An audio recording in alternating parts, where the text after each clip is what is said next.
Alright, magandang araw mga ka-tracker. Welcome sa ating YouTube channel. This is Tracker Moto. For today's vlog, balikan lang natin itong ating feature na isang unit. Ito po ay brand new Isuzu CYZ 10-wheeler dump truck. Kasi merong mga nag-comment about sa unit na ito at sasagutin natin para magkaroon po kayo ng idea. So, ito na po. Tapos na yung unit. So, lilinisan na lang to. Ito po yung itsura niya. CYZ. Alright. Ayan. Talagang pogi ito mga ka-tracker. So, ito po yung body na kinabit namin.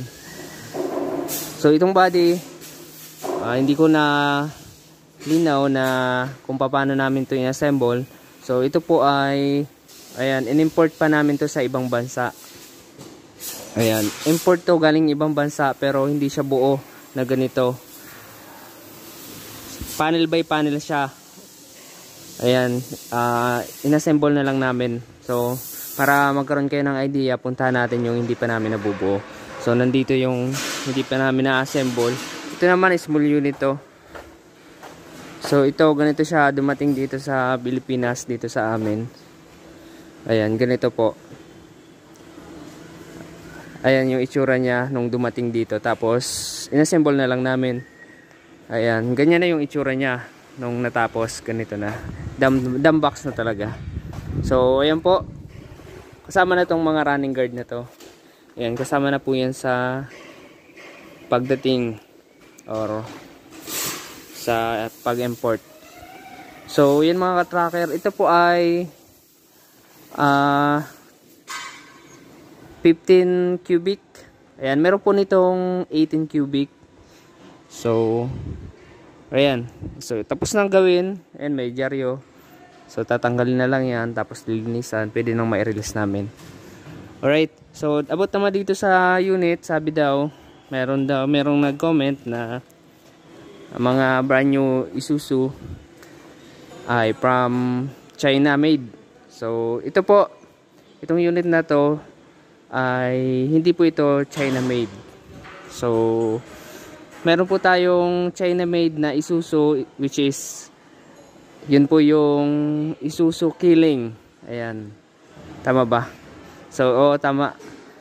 So, ito ay assemble dito sa Pilipinas, pero Japan made po ang makina nito. So, dito na lang yan inassemble yung itong unit na to dito sa Pilipinas. Tapos yung ibang parts, ayan, local made. Tapos makina, made in Japan yan.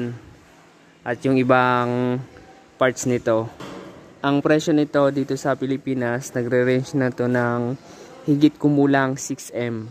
CYZ 10-wheeler Isuzu. Ang makina nito ay 6WG1. So, mahigit kumulang 6M ang ganitong unit mga ka-tracker. So, ganun yung nagre-range. So, para magkaroon lang kayo ng idea, di ba? Ang mahal kumpara sa Japan surplus na makakabili tayo ng meron tayong mabibili na 1.5. Meron na tayong dump truck unit. So, kung sa 6M makakabili na tayo ng tatlo, di ba?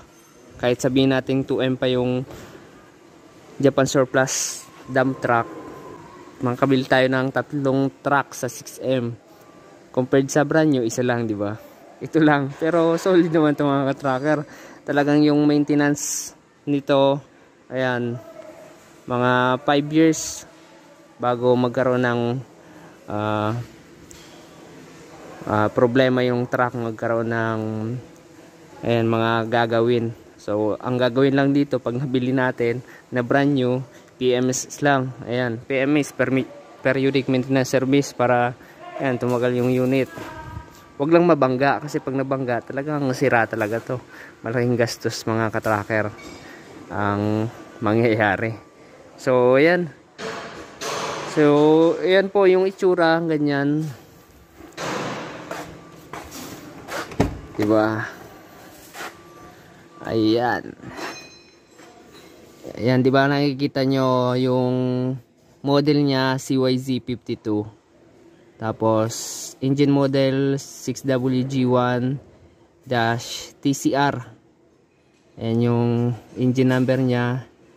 And then meron siyang nakalagay na Isuzu Philippines Corporation.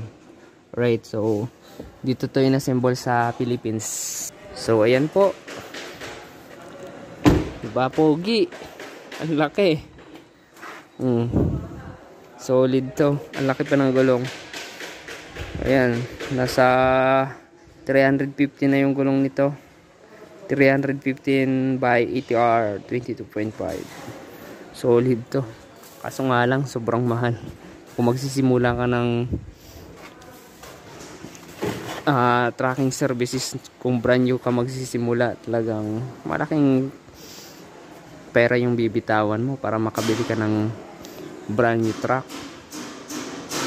So yan mga ka-tracker, binigyan ko lang kayo ng idea sa ating unit ngayon na brand new. And kung nagustuhan nyo, paki-like, share, and subscribe. And maraming salamat sa panonood, sa mga solid subscribers natin dyan na lagi nagko-comment. Ayan, magkakaroon po tayo ng parapol. Ayan, abangan nyo. So, paki-like and share lang ng ating video at paki-follow na rin yung ating Facebook page. Maraming salamat. Ayan, God bless. Bye-bye. Trucker Moto. Saturday Night Car Trucker. Subscribe.